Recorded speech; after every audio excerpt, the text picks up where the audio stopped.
Wizards and warriors? Wow.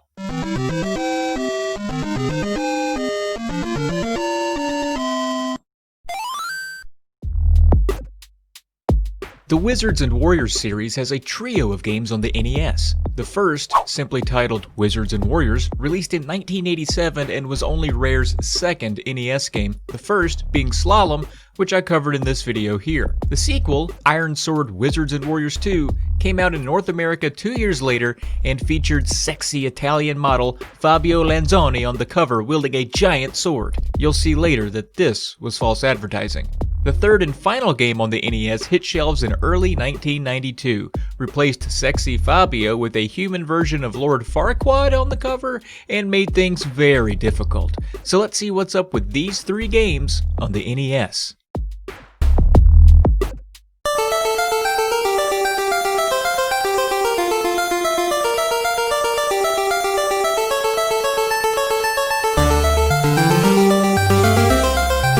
This game is a platformy platformer where jumping 10 feet in the air completely clad in heavy armor is the thing to be doing most of the time here.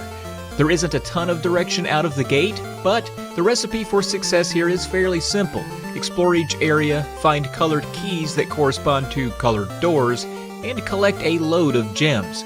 Once you collect enough gems, this guy protecting the door will let you proceed onward, and you earn the right to fight a boss. Meanwhile, you'll find colored chests that also correspond to the keys you find. In those, you'll find all kinds of helpful equipment to help you along the way, like weapons, armor, items, and gems. Most of the time, the chests disappear unless you find a special item. It'll stick around in case you die and continue and need to use it again. Throughout the game, you'll find acorns and torches that you can break for more treasures inside. How a torch can possess an item inside of it is weird to me too.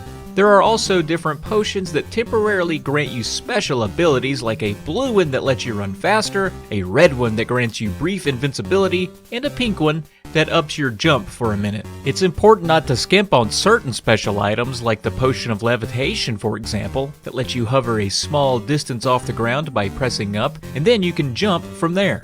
This is crucial for some necessary hard-to-reach areas in some levels. The manual does a good job of cataloging just about everything in the game, but doesn't explain how any of it is used or why you would use it, so good luck.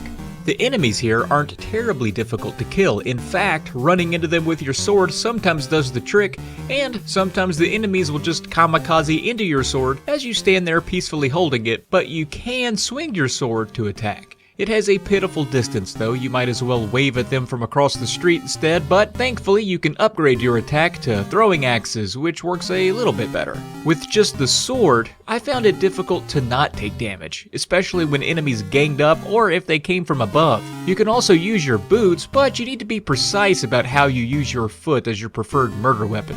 There is a lot of verticality in the game, whether you're climbing up the inside of a tree or a cave, or maybe even a castle tower. You'll always have to think about the enemies above you, and they respawn pretty quick. You get a health bar that is actually fairly forgiving, and if you get low enough, it will chime at you, annoyingly, mind you, to let you know. If you die 3 times, you're taken to a continue screen with a countdown timer. You can do this infinite times, and there's no massive punishment for using a continue. The game puts you right back where you died, but you'll have your points reset to 0, and all of the upgrades to your weapon are lost. Points here are, kinda pointless anyway. The story here is pretty bare bones, the regular old damsel in distress routine. You're Kuros, a defender of the Kingdom of Elrond, not Hubbard, and there's an evil wizard named Malkill who has captured a princess and 6 royal damsels. Malkill awaits you on his throne in the castle of Ironspire as his many evil minions seek to destroy you, and only you. Are there no other warriors in the Kingdom of Elrond to help you out? Well, it doesn't seem like it. You'll have to fight through 8 stages without any passwords or saves, but Infinite continues.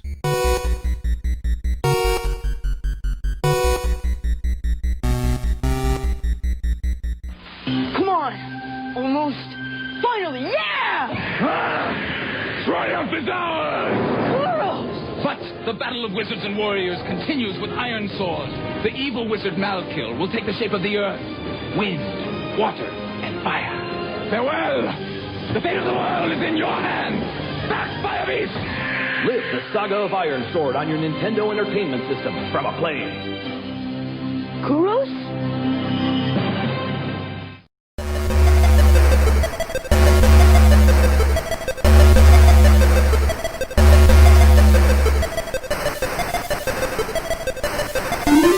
Wait a minute, that's not Fabio!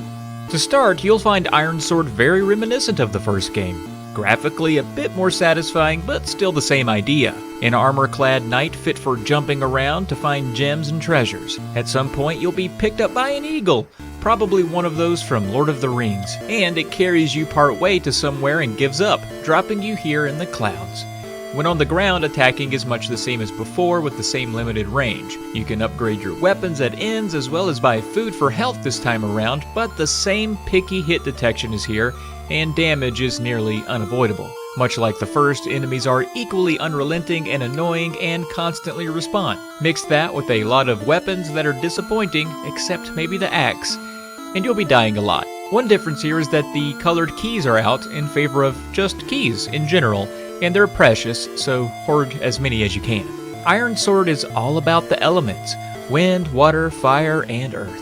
In order to defeat a number of the bosses, you'll need to track down the necessary spell to defeat them, and that's easier said than done. For starters, they went a little wild with hidden areas in this one. Nothing is really as it seems. You can go through some walls into hidden zones, so it's important to search every inch of the screen to find the keys, spells, and gems. There are 5 total levels here. The first 4 guarded by an elemental, and the last one guarded by 4 elementals all at once, and it's quite the chore. As the story goes, you got pretty famous from defeating Polykill last time, but turns out, well, he wasn't all the way dead, I guess, and he is back. And this time, he has full control over the 4 elementals of nature. As Kuros, the greatest warrior of all time, you must defeat Polykill once again to save the world. You really need to master the magic system in this one to have much success. The problem is you can play most of the game and defeat most of the enemies without the use of magic.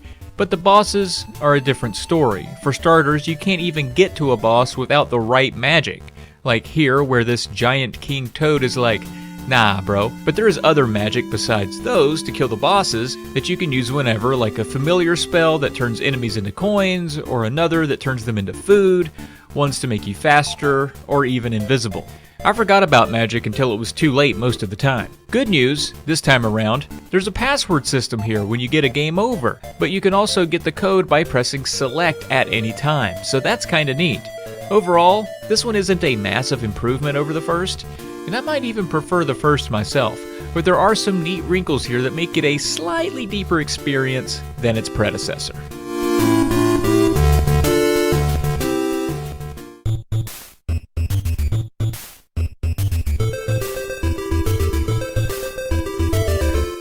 Wizards and Warriors 3, Kuros' Visions of Power, picks up almost immediately where it all left off. Kuros defeated Polykill a second time and thought for sure he'd gotten him that time, but Pálykill's spirit survived once again and has fled to the city of Pied Up, where he has disposed of the king and replaced him in his image. Once again, as Kuros, you must track down Pálykil so you can venture to Pied Up. One of the biggest differences you'll notice off the bat is that there's no magic meter or spells in this one. This game is all about the wardrobe. And remember when swinging the sword was basically ineffective because it was like flailing around a Q-tip? Well, now your attack has some reach on it. The bad part is that the control scheme is completely different. Instead of just hitting an attack button, as you would in almost every video game ever made up to this point, here you hold in an attack button and use the D-pad to denote the direction of your attack, meaning you can't attack while moving at all. The game is very tough for a variety of reasons. The biggest one is that you get 3 lives and no continues at all. No codes or checkpoints either. That's a tough ask, especially considering how cryptic and tough to figure out this one is. The basic idea here is that you join 3 different guilds and rank up 3 different levels. There's a Knight's Guild, a Thieves Guild, and a Wizard's Guild. Each time you discover a guild, they make you go find a statue hidden somewhere in the city. Of Pied Up? This is where it gets a little tricky. There are a lot of places you can go, and a number of doors you can enter, each requiring a key. Keys cost money, but there's limited money in the level, so there's a chance you just lose because you don't have key money for keys. So there's some trial and error here that unfortunately results in giant setbacks. Once you find a statue and take it to the guild, you have to complete a test which is basically a platforming skills test that ends in a one-on-one battle. These are tough, especially if 3 lives gives you a game over.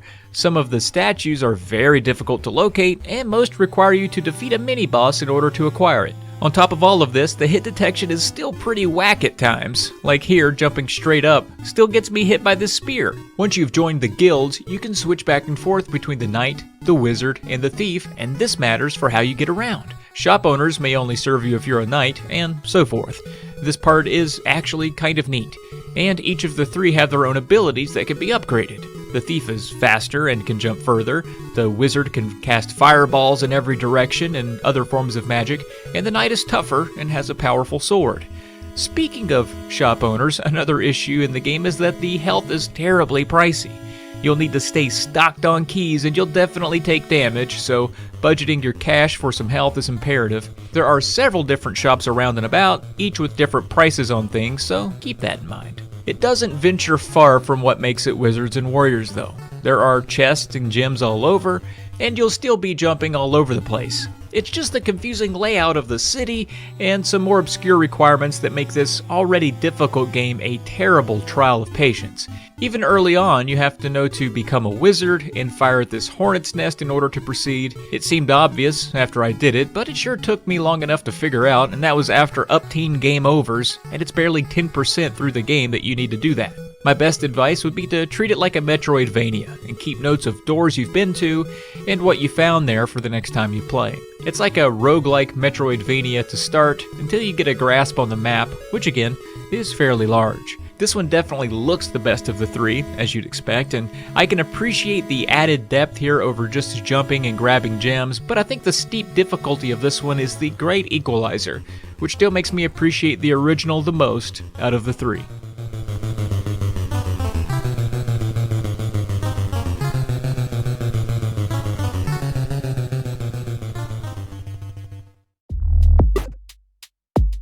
Pick your poison of the 3 here. If you like 1, you'll probably like 2. I can't recommend going near 3 unless you're prepared for an uphill battle.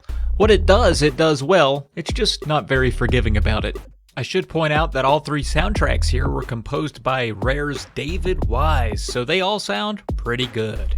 The series didn't stop here on the NES though. Wizards and Warriors X, the Fortress of Fear, released on the Game Boy in 1990, just before the 3rd NES game, and is quite long with 18 levels spread across 5 chapters. It didn't review very well given, once again, the lack of continues, and the gameplay is very stiff. Story-wise, this game is said to take place 17 years after the events of Ironsword, so maybe that explains why Kuros is so stiff and slow here. He's old! Alright, that does it for Wizards and Warriors on the NES. Make sure the evil wizard is dead.